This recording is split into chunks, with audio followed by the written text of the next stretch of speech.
अस्सलाम वालेकुम, मैं हूं रेहान तारिक और आप देख रहे हैं दस्तक। सियासी उफक पर हुकूमत और तहरीक इंसाफ में मामला बेहतरी की तरफ जाने की बाज़गश सुनाई दे रही थी। हुकूमत की जानिब से भी तहरीक इंसाफ के लिए लचक का मुजाहरा किया जा रहा था और ये तासुर उभर रहा था कि जैसे अनकरीब हुकूमत और तहरीक इंसाफ में मामला तय हो जाएंगे। लेकिन अब तहरीक इंसाफ की क़यादत ने एक बार फिर जारहाना सियासी हिकमत अमली अपनाने का इंदिया दे दिया है। साहबजादा हामिद रजा के ताज़ा बयान ने मुल्क की सियासी फ़ज़ा में एक नया सियासी तीर चला दिया है। साहबजादा हामिद रजा का कहना है कि आए 10 घंटों के अंदर पार्टी एहतजाजी तहरीक का बाज़ाब्ता आगाज़ कर देगी। साहबजादा हामिद रजा ने क्या गुफ्तगू किया, ज़रा सबसे पहले उसकी एक झलक आपके सामने रखना है। अब यह बयान उस वक्त सामने आया है जब बानी पीटीआई की रिहाई के लिए कानूनी और सियासी दोनों महाजों पर पीटीआई को अभी तक कोई वाज़ेह कामयाबी हासिल नहीं हो सकी। बज़ाहिर लगता है कि पार्टी अब मुज़ाकरात से मायूस होकर सड़कों पर आने की तैयारी कर रही है। इस ऐलान से कई सवाल जन्म लेते हैं कि क्या तहरीक इंसाफ हुकूमत के साथ जारी सीज़ फायर को ख़त्म करने जा रही? क्या पार्टी ने यह समझ लिया है कि रिवायती सियासी ज़राए जैसे मुज़ाकरात या कानूनी चाराजोई अब इसके लिए मुफीद नहीं रहे? या फिर तहरीक इंसाफ हुकूमत से मुज़ाकरात के ज़रिए ज़्यादा से ज़्यादा मुतालबात मनवाने के लिए एहतजाजी तहरीक का दबाव डालना चाहती है? और सबसे बढ़कर, क्या सड़कों पर वापसी की सूरत पार्टी को वो सियासी रिलीफ मिल सकेगा जिसकी वो मुतलाशी है? इन सवालात के जवाब अगले चंद दिनों में मुल्की सियासत का रुख तय करेंगे। बहरहाल तहरीक इंसाफ का हालिया रवैया इस तासुर को तक़वियत देता है कि पार्टी इस वक्त शदीद दबाव में है। बानी पीटीआई की गिरफ्तारी के बाद से लेकर अब तक पार्टी का अमली किरदार महदूद हो चुका है। ऐसी सूरत हाल में पीटीआई शायद ये समझती है कि वो एहतजाजी तहरीक के ज़रिए हुकूमत पर दबाव बढ़ा सकती है, लेकिन यह भी मुमकिन है कि एहतजाज की राह इख्तियार करना इस सियासी बहरान को मज़ीद पेचीदा बना दे। वाकिफ़ान हाल कहते हैं कि अगर पीटीआई ने एहतजाजी तहरीक का रास्ता इख्तियार किया तो इसके नताइज दो तरफा हो सकते हैं। एक तरफ तो ये अवामी दबाव का जरिया बन सकता है, लेकिन दूसरी जानिब इससे रियासती इदारों के साथ महाजराई मज़ीद शिद्दत इख्तियार कर सकती है। ख़ास तौर पर अगर तहरीक का दायरा वसी किया गया।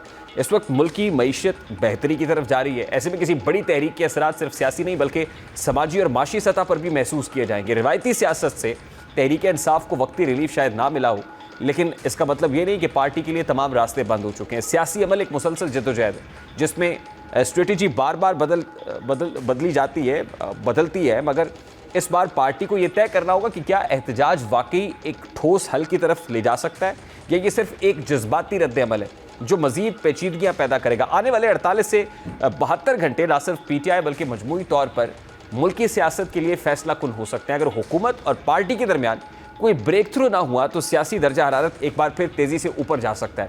अब सवाल ये भी अपनी जगह पर मौजूद है कि क्या तहरीक इंसाफ अंदरूनी तकसीम की वजह से एहतजाजी तहरीक चला भी सकेगी? वज़ीर दिफा ख्वाजा आसिफ तो पीटीआई की तकसीम पर बात करते हुए कोई भी आवाज़ जो पीटीआई से निकलती है वो अंदर ही अंदर इसकी तरदीद भी शुरू हो जाती है। अब सिर्फ ख्वाजा आसिफ ही नहीं जो पीटीआई के इख्तलाफात पर बात कर रहे हैं, बल्कि इससे पहले मौलाना फजल रहमान भी पीटीआई के इख्तलाफात के पेश नज़र हुकूमत के खिलाफ तहरीक को नामुमकिन करार दे चुके हैं। ये बात दुरुस्त है कि अगर तहरीक इंसाफ हुकूमत के खिलाफ तहरीक चलाने में संजीदा है तो फिर आपसी इख्तलाफात को ख़त्म करना होगा। लेकिन तकसीम इतनी बढ़ चुकी है कि पार्टी के लोग एक दूसरे पर करप्शन के इल्ज़ामात लगा रहे हैं और इस पर झगड़ भी रहे हैं, जैसे कि मुज़म्मिल असलम और स्पीकर केपी असम्बली एक दूसरे से उलझ रहे हैं। इस वक्त पाकिस्तान तहरीक इंसाफ के रहनुमा सेनेटर हुमायूं मोहम्मद साहब हमारे साथ मौजूद है। अस्सलाम वालेकुम सेनेटर साहब, इसी साउंड से शुरू कर लेते हैं। ये मुज़म्मिल असलम साहब और स्पीकर केपी असम्बली के माबैन जो एक्सचेंज ऑफ वर्ड्स हुआ है, ये कोई नेक शगुन है? बिस्मिल्लाहिर्रहमानिर्रहीम, या का नाबुदो या का नस्ताइन। देखिए, मुझे उसमें कोई ऐसी चीज नजर नहीं आए कि जिसमें मैं कहूँ कि यार ये कोई वो है। एक वो तो हमेशा इस तरह की बात होती है कि वो एक आदमी अपना कोई पॉइंट ऑफ व्यू दे रहा होता है, दूसरा कहता है कि यार तुम इस टॉपिक को छोड़ो, जो टॉपिक जिस के बारे में असल बात है, जो बोन ऑफ कंटेंशन भी है, वो करप्शन है। करप्शन के इल्जामात हैं और वो किसी और पे नहीं है, वहाँ की ऑपोजिशन पे नहीं है, बल्कि आपसी इल्जामात हैं एक दूसरे पर लगाए जा रहे हैं। देखिए, इसको तो अगर आप मेरी नजर से देखिए, इसको तो आप सब लोगों को एक्चुअली अप्रिशिएट करना चाहिए कि हम लोग करप्शन के लिए हमारा जो जो क्या कह सकते हैं उसका थ्रेशोल्ड इतना कम है कि हम लोग ये नहीं कहते कि यार जो खाता है वो लगाता भी है। हम ये नहीं कहते। हम चाहे वो हमारे अपने लोग हों चाहे वो पराए हों, अगर हमारे अपनों के ऊपर हमें पता चला हो कि यार इन लोगों ने हॉर्स ट्रेडिंग में हिस्सा लिया है तो हम इलेक्शन से 3 महीने पहले उनको फारग कर देते। Those people are still there on their seats ना सर। स्पीकर सूबाई असेंबली के ऊपर करप्शन के इल्जामात लगे, but he is still standing there.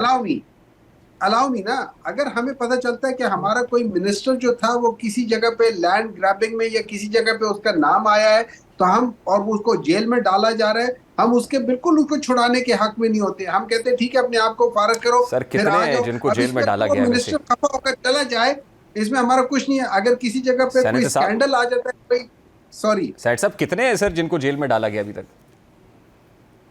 Sir, अब छोड़े नामों को छोड़े, लेकिन हमारे दौरे में 2018 से लेके 2022 के दरमियान में एक आध मिनिस्टर ऐसे थे जिनको जेल में डाला गया, एक आध ऐसे थे जिनके ऊपर एक किस्म के जो माफियाज जो बड़े बड़े होते हैं उनका अच्छा नाम चले आया सेनेटर साहब, था। मुझे मुझे ये बताइए सर, अगले 48 से 72 घंटे में क्या होने जा रहा है? क्या पीटीआई बाजाब्ता तहरीक का ऐलान कर रही है या तहरीक शुरू करने जा रही है? देखिए देखिए इस तरह है, जो मुझे समझ आती है, अब चूंकि मैं किसी पार्टी ओहदे के साथ नहीं हूं, लेकिन जो मुझे समझ आती है, सबसे पहले हम पार्टी को मुतहर्रिक करना चाह रहे हैं, ठीक है। अच्छा, उसमें लोग अक्सर कहते हैं कि why only KP, why not Punjab. देखिए पंजाब में इस वक्त जितना जुल्म हो रहा है, आप लोग देख रहे हो कि वहां पे दो पीटीआई वाले इकट्ठे होते हैं, ठीक है। मतलब हम लोगों ने एक किस्म का एक मजाक बनाया हुआ था कि अगर आपको कोई चीज नजर नहीं आती तो भाई आप अपने ऊपर पीटीआई का झंडा लगा दो, एकदम पता चल जाएगा। हमने एक मजाक बनाया हुआ था। उसकी बेसिस ये है कि जब हम लोग पीटीआई वाले किसी भी जगह पे, चाहे वो कॉर्नर मीटिंग क्यों ना हो पीटीआई की, उसके ऊपर जाके पुलिस पहुंच जाती है, देन सबको इफ द पकड़ के ले सिचुएशन जाती है। Remains the same in Punjab sir, और पंजाब से कोई मोबिलाइजेशन नहीं होती, तहरीक नहीं उठती, तो फिर कोई भी तहरीक कैसे कामयाब हो पाएगी अगर यही सिचुएशन नहीं, रहती है? देखिए तरीके तरीके हो जाती है अगर अगर आप एक खास तरीके से, फॉर एग्जांपल मैं मिसाल दे, मिसाल मेरी ये है कि अगर मैं फर्ज करो एक तहरीक चलाता हूं और उसको चलाते साथ, फॉर एग्जांपल लास्ट टाइम अगर हम पहुंच गए थे, शंजानी पहुंच गए थे, यहाँ पहुंच गए थे, हम उसके बाद उधर बैठ जाते, एक प्रेशर डेवलप रहता। वो इट वाज प्रॉब्ली, मेरी नजर में इट वाज अ गलत मिस्टेक, एक गलत डिसीजन था कि आगे जाए। देखो मैं रिट्रोस्पेक्टिवली जाके देख सकता हूँ कि किस जगह के बाद हमें नुकसान हुआ है, कहां तक हमें फायदा था, मैं उस लिहाज से कर सकता हूँ। तो इसमें तो बहुत सारी चीजें हो सकती हैं। अब बेसिकली ये सबसे पहले हमने मुनज्जम करना है अपनी पूरी पार्टी को। उस मुनज्जम करने के बाद हमने उसके बाद देखना होगा कि क्या इस दौरान में हमारी रिक्वेस्ट ये है हुकूमत से, हमारी रिक्वेस्ट ये है उन लोगों के से जो ताकत में है कि देखें इस मुल्क के पास एक मौका आया है। हम एक ऐसे क्या कह सकते हैं, वो क्रॉस रोड्स पे आ गए कि जहां से हम एक कौम बन के निकल के मुत्तहिद होके अंदरूनी और बैरूनी तौर पे जो हमारे जितने भी हमारे मसले हैं उनके सामने एक साथ मिलके खड़े हो सकते हैं। दिस इज द टाइम, आए मिल के इसको करें। उसकी एक चीज ये है, आपको पता है, लोग माने ना माने, लोग जो मर्जी दे, आपको भी पता है, मुझे भी पता है, अवाम को भी पता है कि ये सारे पॉलिटिकल केसेस हैं। आप पॉलिटिकल केसेस खत्म करो। आपको पता है कि ये पॉलिटिकल प्रिजनर्स है, आप उनको रिहा करो, उनके खिलाफ पॉलिटिकल केसेस खत्म करो, खुद ब खुद हो जाएंगे। आपको अच्छा पता है देखिए ना सर कि साहब, आप ये समझ रहे होंगे ना कि दो रास्ते अभी भी, एक तरफ तो आप तहरीक चला लें या दूसरी तरफ आप बातचीत कर लें। पता नहीं क्यों मेरी दानिश में मुझे लगता है कि रास्ता एक ही है पीटीआई के पास, और वो बातचीत का है, क्योंकि इससे पहले तहरीकें इनिशिएट करके देख लिया है, सड़क पे आके देख लिया है। बातचीत का रास्ता आपके पास मौजूद है, हुकूमत भी कह रही है, प्राइम मिनिस्टर भी कह रहे हैं, हुकूमती वज़रा इस बात का इंदिया दे रहे हैं कि पाकिस्तान तहरीक इंसाफ के साथ मामला सीज़ फायर से आगे निकल चुका है, को मामला बेहतर समत में जा रहे हैं, मस्बत पेशरफ्त हो रही है। लेकिन अचानक से फिर एक स्टेटमेंट आ जाता है कि नहीं, खान साहब ने कहा बात नहीं होगी। नहीं नहीं, मेरा नहीं ख्याल कि खान साहब ने ऐसी कोई बात की होगी। अब मुझे नहीं मालूम, नहीं, अगर कोई गुज़श्ता रोज़ की हो हलीमा तो खान साहिबा ने ये बताया ना कि मेरी मुलाकात खान साहब से हुई, तो उन्होंने कहा नहीं, देखिए बात नहीं हुई। देखिए इस तरह है, मैं अब यहाँ पे एक मशवरा है मेरा। अगर हम लोगों ने इस मुल्क को आगे लेकर चलना है तो मेरी नजर में जो सबसे पहला कदम होना चाहिए, और इसमें कोई बुराई नहीं होगी, सबसे पहला कदम यह कि जो पॉलिटिकल लोग हैं पाकिस्तान तहरीक इंसाफ के, उनको एक्सेस होना चाहिए इमरान खान के साथ। जब उनमें से मतलब 6 या 8 या 10 बंदे जाके इमरान खान से एक वक्त में मिलेंगे, 1-2 घंटे 3 घंटे की मीटिंग होगी, तो ये जो इबहाम क्रिएट हो रहा होता है, ये जो और लोगों से हमें मैसेजेस आ रहे होते हैं, वो सारे रिस्पेक्टफुल लोग हैं लेकिन they are non political people. उसकी वजह से बाज दफा समझने में, पॉलिटिकल लैंग्वेज को समझने में बाज दफा इंसान को समझ नहीं आती। तो मैं ये समझता हूं अगर हमने वो एक जिसे हम कहते हैं सीज फायर करना है, तो सबसे पहले allow the political people to contact Imran Khan, उनके साथ उनकी मुलाकात करवा दो, बाकी उसके बाद देखा जाएगा, बाकी बाद में देखा जाएगा। This should be the first step, अगर नीयत साफ है। नहीं, लेकिन पॉलिटिकल लोगों की मुलाकात तो हो रही है ना सेनेटर साहब, खुद चेयरमैन पीटीआई जाके मिलते हैं उनसे, सेक्रेटरी जनरल पीटीआई जाके मिलते हैं, बैरिस्टर गौहर। किसको कह रहे हैं आप? पॉलिटिकल लोग कौन है? यानी चेयरमैन पीटीआई है, वो पॉलिटिकल नहीं है? सर देखें, मैं एक बात बताता हूँ। अगर मैं 6 बंदे या 8 बंदों से मिलना चाहता हूँ, लेट्स से इमरान खान कहते हैं कि मुझे हुमायूं ये 10 बंदे चाहिए जिनसे मैं बात करना चाहता हूँ, ठीक है, शेख वखास चाहिए, मुझे शिबली फराज चाहिए, मुझे उमर अयूब चाहिए, मुझे फलाना चाहिए, चेयरमैन साहब चाहिए, मुझे ये सारे चाहिए। अब वो सारे जाएं, असद कैसर वगैरह जाए, वो सारे जाके बैठे। अगर आप उसमें ये करेंगे कि नहीं हुमायूं चला जाए कोई और ना आ जाए, या 2 चले जाए बाकी 8 ना आ जाए, देखिए ये चीज खत्म कर दे। ये चीज हमारे दौर में जैसे मोहम्मद जुबैर साहब ने कहा था कि जब मियां नवाज शरीफ साहब वहां थे तो उनकी पूरी क़यादत जो थी कि तकरीबन 100-150 बंदा दिन का उनसे जाके मिल लिया करता था। क्यों? हम ये समझते हैं कि इनके बावजूद कि अगर किसी ने कोई गलत काम किया वो पॉलिटिकल, चाहे किसी अच्छा भी सेनेटर वजह से साहब जेल में। देखिए, वो पॉलिटिकल है या नॉन पॉलिटिकल लोग हैं? वैसे तो जो पीटीआई में मैं समझता हूँ सारे पॉलिटिकल हैं। मेरा ख्याल आप ये कह रहे हैं कि जो एक तो वकला कम्युनिटी है जो इस वक्त लीड कर रही है पीटीआई को, बैरिस्टर गौहर हो या सलमान अकरम राजा हो, आप ये समझते हैं कि जो लोग मिल के आते हैं, इमरान खान का पैगाम ठीक तरीके से बाहर नहीं पहुँचता, पॉलिटिकल लोगों में और नॉन पॉलिटिकल या जो लीगल टीम है उनके दरमियान डिफरेंस ऑफ ओपिनियन मौजूद है, या सेम पेज नहीं है विद इन द पार्टी, या हाउस इन ऑर्डर नहीं है? इसका मतलब तो यही समझा जाए। देखिए मैं आपको एक चीज समझाता हूँ। लेट्स से एक याद रखें, एक पॉलिटिकल जो इंसान की सोच होती है ना, और एक प्रोफेशनल बंदे की सोच, फॉर एग्जांपल एक लॉयर, एक डॉक्टर, और एक वो ऐसा शख्स जिसने थ्रू आउट पिछले 15-20-25 साल से इमरान खान के साथ पॉलिटिकली एफिलिएशन के साथ ग्राउंड से लेके ऊपर तक थ्रू आउट वो करते रहे, इनकी सोच, इनका अंडरस्टैंडिंग या इनका उसकी इंटरप्रिटेशन में फर्क आएगा, ये याद रखिए। मैं आपको एक मिसाल दे देता हूं। Then chairman PTI should have been a political figure ना sir? Chairman PTI barrister Gauhar क्यों है? Secretary general PTI Salman Akram Raja क्यों है? ये फैसले इमरान खान के नहीं है सर?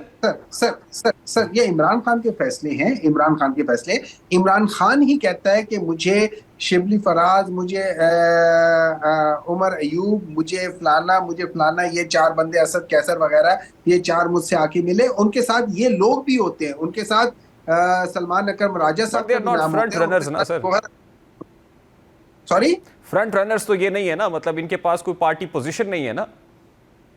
नहीं देखिए, बात पार्टी पोजीशन की नहीं है, बात मुशावरत की है, बात उसके बाद डिस्कशंस की है। तो सेनेटर साहब, ये इमरान खान की बहनें भी गलत बात कर रही हैं, झूठ बोल रही हैं जब अलीमा खान साहबा को बात आके करती है और इमरान खान का मैसेज पहुंचाती है, तो उन पे भी आपको यकीन नहीं? नहीं, बात गलत करने की या यकीन की नहीं है, बात है आपको, लेट्स से मैं आपको एक इंफॉर्मेशन देता हूं, उस इंफॉर्मेशन के पीछे मैं अपने लिहाज से एक बैकग्राउंड बना के आपको देता हूं। अब अगर आपकी एक्सेस सिर्फ मेरे तक है तो आपका डिसीजन मेरे उस इंटरप्रिटेशन या मेरे उस जो मैं भी सिनारियो खींच के बता रहा हूं, आप उसके ऊपर डिसीजन लेंगे। लेकिन अगर 6 बंदे जाएंगे और वो हर एक अपने अपने पॉइंट ऑफ व्यू के लिहाज से आपको जो बात बताएगा, अब आपका डिसीजन कुछ और आ सकता है। तो पाकिस्तान के लिए, स्टेबिलिटी के लिए ये बहुत जरूरी है कि इमरान खान को एक्सेस हो कि वो पाकिस्तान तहरीक इंसाफ की जो पॉलिटिकल टीम है उसमें गौहर साहब भी है, उसमें सलमान अकरम राजा साहब भी है। लास्टली सेनेटर साहब, लास्टली देखिए, फिर गवर्नमेंट की स्ट्रैटेजी तो बड़ी कामयाब रही ना, कि किससे मिल रहा है, कब मिल रहा है, मुलाकात कब होनी है, क्या पैगाम बाहर आना है, वो आपके लोगों से ही करवा रहे हैं। और ये कंफ्यूजन है जो पीटीआई के रैंक एंड फाइल के अंदर है। सर मैं एक बात बताता हूं, अगर at the cost of Pakistan में पीटीआई के दरमियान में ये कंफ्यूजन पैदा कर रहा हूं, क्योंकि इसकी वजह से पॉलिटिकल स्टेबिलिटी नहीं आ रही है, इसकी वजह से इन्वेस्टमेंट नहीं आ रही है, इसकी वजह से बाकी प्रॉब्लम हो रही है, तो at the cost of Pakistan में ये करना चाहते हो, हम 100 बिस्मिल्लाह करें। लेकिन अगर आप पाकिस्तान को सेव करने के लिए, पॉलिटिकली स्टेबलाइज करने के लिए, मुआशरती स्टेबलाइज करना चाहते हैं, तो फिर ये मत करें। ठीक, सेनेटर साहब, I have to take a very quick short break है। सेनेटर हुमायूं मोहम्मद पाकिस्तान के रहनुमा हमारे साथ मौजूद थे, और वो ये समझते हैं कि ज़ाहिर अगले 48 से 72 घंटे में जो भी हो, पहले पाकिस्तान तहरीक इंसाफ में एक मुनज़्ज़म एक जमात की ज़रूरत है, हाउस इन ऑर्डर होगा तो फिर उसके बाद कोई ना कोई मैस मोबिलाइजेशन या कोई कैंपेनिंग हो सकती है। और ज़ाहिर है दूसरी तरफ एक कन्फ्यूजन मौजूद है कि बानी पीटीआई क्या कह रहे हैं, बात नहीं करनी, अभी इस मखमसे से नहीं निकल पा रहे हैं। ब्रेक के बाद जब वापस आएंगे तो आज मुल्क भर में ऑपरेशन बयानुल मरसूस की कामयाबी पर फतह का जश्न यौम तशक्कुर की मनाया गया है, इस पर बात करेंगे। इस ब्रेक की बात हमारे साथ है।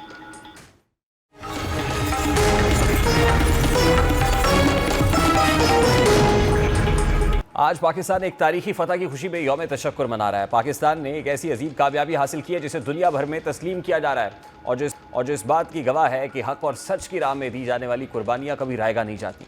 पूरी कौम आज भारत के खिलाफ फतह पर यौम तशक्कुर मना रही है और हर पाकिस्तानी के दिल में फ़ख्र, इज़्ज़त और जज्बा हुब्बुल वतनी झलक रहा है। अब जहाँ पाक अफवाज को खिराज तहसीन पेश किया गया, वहीं मज़ार कायद और मज़ार इकबाल पर खुसूसी तकारीब भी मुनक्किद हुई, जिनमें कौमी परचम को सलामी दी गई और मादरे वतन की खिदमत में जानों का नजराना पेश करने वाले शहदा को भरपूर अंदाज में याद किया गया। वफाकी दारुल हुकूमत इस्लामाबाद समेत तमाम सूबाई दारुल हुकूमतों में दिन का आगाज़ तोपों की सलामी से हुआ, जो दुश्मन को ये पैगाम देने के लिए काफ़ी था कि पाकिस्तान अपने दिफा में कभी पीछे नहीं हटेगा। वज़ीर आज़म हाउस में भी परचम कुशाई की खुसूसी तकरीब मुनक्किद की गई, जहाँ वज़ीर आज़म शहबाज शरीफ ने कौमी परचम को सलामी दी। ये लम्हा न सिर्फ रस्मी था बल्कि एक पैगाम था कि कौम अपनी खुद मुख्तारी, वकार और शहदा की कुर्बानियों को हमेशा याद रखेगी। इस दिन को कभी फरामोश नहीं किया जा सकता है और इस दिन को और भी ज़्यादा बामानी बनाने के लिए वज़ीर आज़म शहबाज शरीफ और army chief general Syed Asim Munir ने शहदा की कुर्बानियों को खिराज अकीदत पेश किया।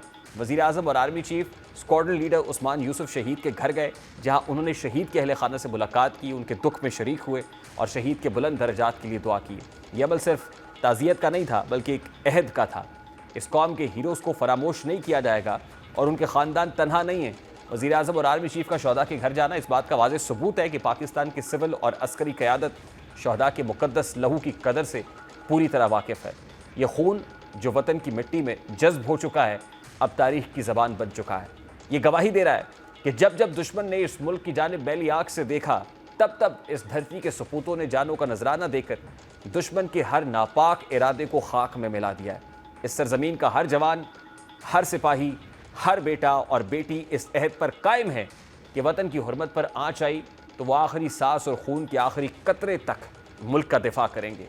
ये दिन, ये जज्बे और ये कुर्बानियाँ हमें याद दिलाती हैं कि पाकिस्तान सिर्फ एक मुल्क नहीं है बल्कि एक नज़रिया है। ऐसा नज़रिया जिसके पीछे लाखों शहदा की कुर्बानियाँ हैं और जिसके तहफ़्फ़ुज़ के लिए पूरी कौम आज भी यकजा है। अब पाकिस्तान आज यौम तशक्कुर इसलिए मना रहा है कि उसको सिर्फ भारत के खिलाफ ही फतह नहीं मिली, इस फतह के बाद दुनिया की निगाहों में मुल्क की इज़्ज़त और भी ज़्यादा बढ़ गई है। जैसा कि पाक भारत जंग में सीज़ फायर के बाद बरतानवी वज़ीर ख़ारजा डेविड लेसी पाकिस्तान के दौरे पर आए और वज़ीर ख़ारजा इसहाक डार ने उनका इस्तकबाल किया। दफ्तर ख़ारजा डार और बरतानवी वज़ीर ख़ारजा की मुलाकात हुई और तर्जुमान दफ्तर ख़ारजा के मुताबिक दोनों रहनुमाओं ने बातचीत के दौरान पाक भारत सीज़ फायर समेत खित्ते में होने वाली पेशरफ्त का जायज़ा लिया। इसहाक डार ने कशीदगी में कमी के लिए बरतानिया के तामीरी किरदार को सराहा। अब बरतानिया के वज़ीर ख़ारजा का पाक भारत जंग बंदी के बाद पाकिस्तान का दौरा कई अहम सियासी, सफारती और स्ट्रेटेजिक पैगामात का हामिल हो सकता है। बरतानवी वज़ीर ख़ारजा का यह दौरा पाकिस्तान इस बात की अलामत हो सकता है कि बरतानिया खित्ते में कशीदगी में कमी और देर पामन का ख्वाहिशमंद है। ये दौरा पाकिस्तान के इस खित्ते में बढ़ते हुए सिफारती किरदार का एतराफ़ भी हो सकता है, क्योंकि पाकिस्तान ने माजी में अफगानिस्तान, ईरान और भारत के हवाले से कई अहम मौक़े पर सालिसी या मुसालिहाना पोजीशन इख्तियार की है। बरतानिया मुमकिना तौर पर पाकिस्तान को एक अहम इलाकाई स्टेक होल्डर के तौर पर तस्लीम करता है। अब यही वजह है कि बरतानवी वज़ीर ख़ारजा का दौरा पाकिस्तान एक कसीरुल-जहती पैगाम का हामिल है। ये दौरा खित्ते में अमन, इस्तेहकाम, सिफारती ताउन और इंसानी हुकूक, सिक्योरिटी और तिजारत जैसे अमूर पर बातचीत के लिए एक अहम कोशिश दिखाई देता है। एक तरफ पाकिस्तान वॉर और डिप्लोमेटिक फ्रंट के ऊपर अचीव कर रहा है, तो दूसरी जानिब भारत अभी भी गीदड़ भपकियों से बाज नहीं आया है।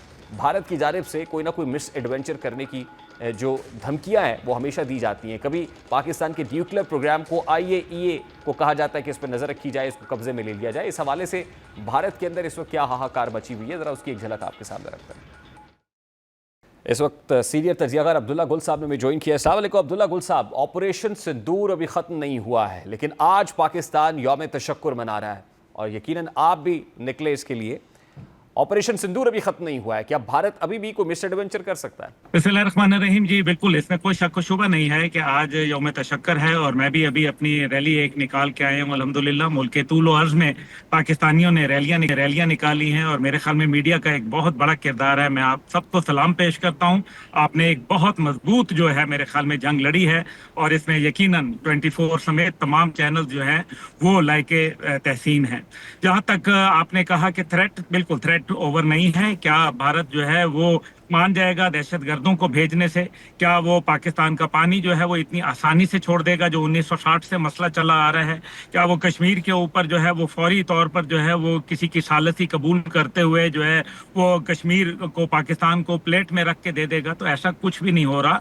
क्या पाकिस्तान के लिए जो डिप्लोमेटिक आइसोलेशन की उनकी कोशिशें हैं क्या वो खत्म हो जाएंगी, या उनकी जंगी जुनून खत्म हो जाएगा? देखिए, बड़ा वाज़ेह नजर आ जाएगा। अगर तो भारत मजीद असला खरीदता है तो फिर आप समझ लें कि हदफ जो है वो पाकिस्तान होगा, क्योंकि इस टाइम पे $82 बिलियन का असला खरीदने वाला कोई और मुल्क नहीं बल्कि भारत खुद है। और उसका हम सबको पता है कि वो सिर्फ और सिर्फ पाकिस्तान के खिलाफ असला इस्तेमाल करता है, क्योंकि इसके अलावा जो है उसको कहीं से ऐसी थ्रेट नहीं है।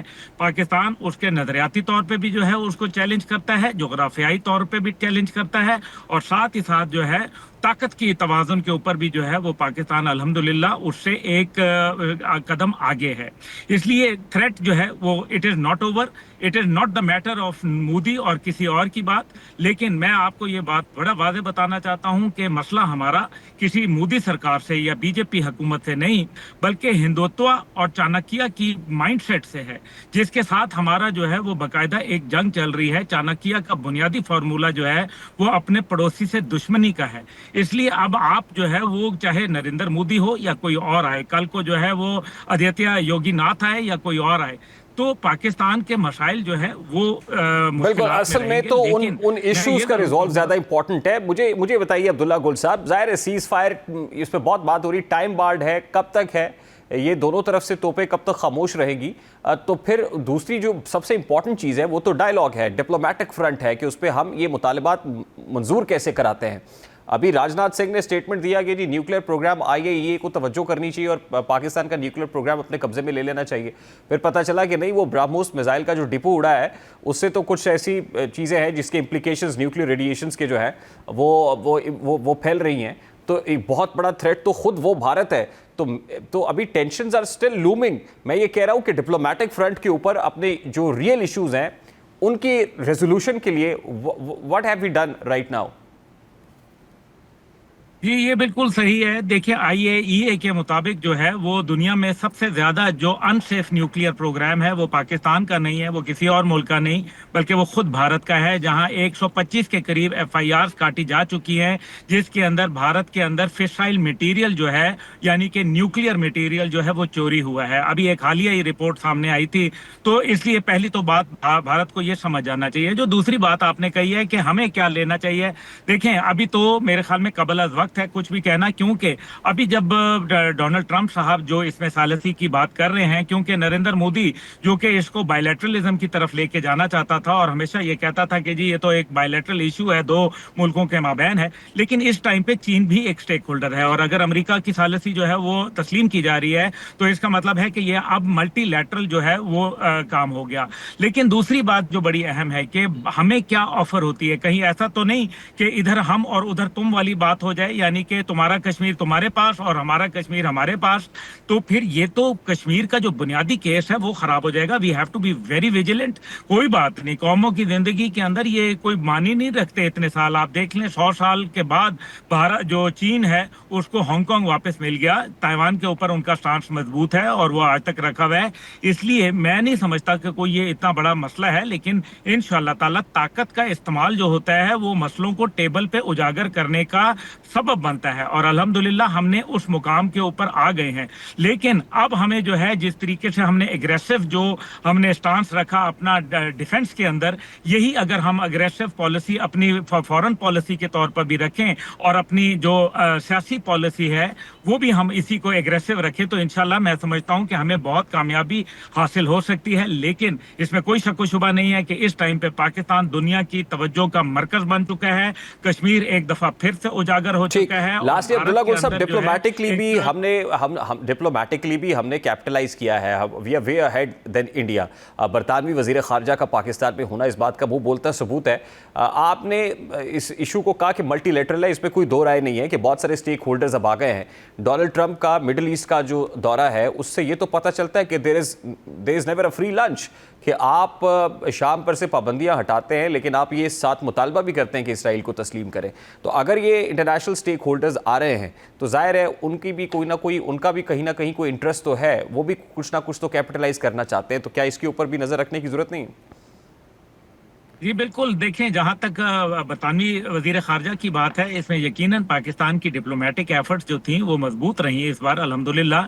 और जो डिप्लोमेटिक आइसोलेशन करना चाहते थे, उनका सबसे बड़ा जो मुंह पे जनाटेदार थप्पड़ है वो IMF ने भारत के मुंह पे मारा। जब ऐन जंग के वक्त जो है उन्होंने हमारा लोन जो था वो अप्रूव कर लिया। इसका मतलब है कि IMF की नज़र में पाकिस्तान जो है वो ग्रे लिस्ट में नहीं है, किसी भी टेररिस्ट फाइनेंसिंग में नहीं है, बल्कि भारत के ऊपर जिस तरीके से डोनाल्ड ट्रंप साहब ने अभी ये बात कही, एप्पल कंपनी को मना किया कि वो आप अपनी इंडस्ट्री वहां ना लगाएं, और इसी तरीके से गैर मुल्की जो वहां बैठे हुए हैं इन्वेस्टर्स, उनके लिए एक बड़ा वाज़ेह पैगाम मेरे ख्याल में डोनाल्ड ट्रंप ने दिया कि भारत जो है वो इन्वेस्ट करने के लिए मुस्तकबिल नहीं है। ये मेरे ख्याल में एक बहुत बड़ा मुआशी धचका है जो अभी उनको धीरे धीरे लगेगा।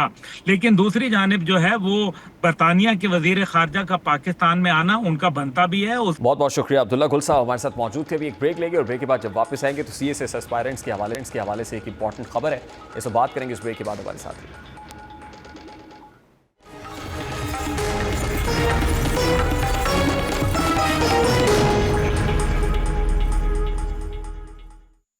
CSS इम्तहान देने के ख्वाहिशमंद अफराद के लिए एक बड़ी मुमकिना खुशखबरी सामने आई है। वो अफराद जो उम्र गुजर जाने की वजह से इस अहम इम्तहान को नहीं दे सके, वो मुमकिना तौर पर इम्तहान दे सकेंगे, क्योंकि आज कौमी असम्बली ने CSS इम्तहानात में उम्र की हद बढ़ाने से मुतल्लिक एक अहम करारदाद मंजूर की है, जिसमें तजवीज़ दी गई है कि उम्मीदवारों को मुकाबले के इम्तहान में शिरकत के लिए ज़्यादा से ज़्यादा उम्र की हद 30 साल की बजाय 35 साल तक कर दी जाए। ये करारदाद मुस्लिम लीग नून की रुकन असम्बली नौशीन इफ्तिखार की जानिब से पेश की गई, जिसे ईवान में मौजूद अरकान की जानिब से भरपूर तायीद हासिल हुई है। करारदाद में यह भी मुतालबा शामिल था कि किसी भी उम्मीदवार को CSS इम्तहान में 5 बार शिरकत का मौका दिया जाए, ताकि वो बेहतर तैयारी के साथ इस इम्तहान में शामिल हो सके। अब ये करारदाद ऐसे वक्त सामने आई है जब मुल्क भर के नौजवानों में इस हवाले से देरीना मुतालबा पाया जाता रहा है। ख़ासतौर पर वो नौजवान जो आला तालीम मुकम्मल करने के बाद मुलाजमत, तदरीस या दीगर मसरूफियात में वक्त सर्फ करते हैं, वो अक्सर 30 साल की उम्र तक CSS की तैयारी का मौका हासिल नहीं कर पाते। लेकिन अब नई तजवीज़ के मुताबिक उम्र की हद में नरमी से न सिर्फ ऐसे उम्मीदवारों को फ़ायदा होगा, बल्कि माशरे के मुख्तलिफ तबकात से ताल्लुक़ रखने वाले अफराद को भी इस मुकाबले में शामिल होने का मौका मिलेगा। माहिरीन का कहना है कि उम्र की हद बढ़ने से इम्तहान में शामिल उम्मीदवारों की तैयारी का मयार बेहतर होगा और वो अफराद भी सिविल सर्विस का हिस्सा बन सकेंगे जो कई सालों का अमली तजर्बा रखते हैं। इस तरह सिविल ब्यूरोक्रेसी में वो अफराद भी शामिल हो सकेंगे जो अपनी महारत और फील्ड एक्सपीरियंस की बुनियाद पर बेहतर कारकर्दगी दिखा सकते हैं। इस इकदाम से न सिर्फ मेरिट के निज़ाम को तकवीत मिलेगी, बल्कि सिविल सर्विस में मजबूत तजर्बे का दायरा भी वसी होगा। ये करारदाद फ़िलहाल एक गैर पाबंद सिफारिश है, यानी इस पर फौरी तौर पर अमल दरामद लाजमी नहीं। ताहम कौमी असम्बली की मंजूरी से हुकूमत पर यह अखलाकी दबाव ज़रूर पैदा हुआ है कि वो इस मसले पर संजीदगी से गौर करें। मुस्तकबिल में अगर वफाकी काबीना और फेडरल पब्लिक सर्विस कमीशन दरामद करते हैं तो लाखों नौजवानों के लिए मौके के लिए दरवाजे खुल सकेंगे। लेकिन ये सब कुछ एक ऐसे वक्त में हो रहा है जब already federal public service commission से जो स्टूडेंट्स हैं, जो CSS एस्पायरेंट्स हैं, वो इस्तफसार कर रहे हैं कि वो रिज़ल्ट जो अभी तक नहीं आया है, जिसका इंतज़ार कर रहे हैं, और जाहिर है कि उससे लोगों के अंदर तशवीश की लहर दौड़ती है। वो लोग जो एक अटैम्प्ट देते हैं और दूसरी में रीअपीयर होना चाहते हैं, वो फैसला नहीं कर पाते हैं। तो हाल ही में फेडरल पब्लिक सर्विस कमीशन ने ऐसे बहुत सारे मामलात किए हैं कि जिससे लोग अभी भी तजब्जुब का शिकार हैं, मामला ठीक नहीं है। तो फेडरल पब्लिक सर्विस कमीशन को ये मामलात भी फिक्स करने पड़ेंगे। ज़ाहिर है ये करारदाद अपनी जगह पर, लेकिन कोई ऐसा मैकेनिज्म भी होना चाहिए कि FPSC को कम अज़ कम ये बावर कराया जा सके कि कम अज़ कम स्टूडेंट्स के मुस्तकबिल के साथ ना खेला जाए। ब्रेक लेंगे, ब्रेक के बाद वापस आएंगे। इजराइल की फ़लस्तीनियों पर, निहत्ते फ़लस्तीनियों पर जारहियत का जिक्र करेंगे। इस ब्रेक के बाद हमारे साथ रहिए।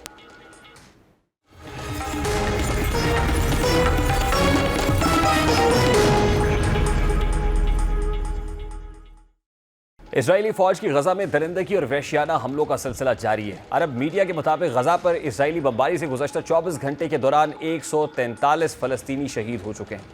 अरब मीडिया के मुताबिक खान यूनिस पर हमलों में 61 अफराद शहीद हुए हैं। सेहूनी रियासत की जानिब से हमले एक ऐसे वक्त में हो रहे हैं जब अमरीकी सदर डोनाल्ड ट्रंप मशरिक़ वस्ता के दौरे पर हैं। वो अरब ममालिक से इसराइल को तस्लीम करने की दरख्वास्तें कर रहे हैं और दूसरी जानिब कतर में बिलवास्ता जंगबंदी मुज़ाकरात भी जारी हैं। अब एक तरफ अमरीकी सदर जंग को नापसंदीदा करार दे रहे हैं और दूसरे ममालिक के दरमियान जंगबंदी के लिए किरदार अदा कर रहे हैं और दुनिया को तिजारत करने के मशवरे दे रहे हैं। लेकिन अमरीका का अपने करीबी दोस्त मुल्क इंसानियत के खिलाफ वहशियाना कार्रवाइयाँ कर रहा है। तो ऐसे में सवाल उठ रहा है कि गजा के खिलाफ अमरीका का यह दोहरा मयार क्यों है।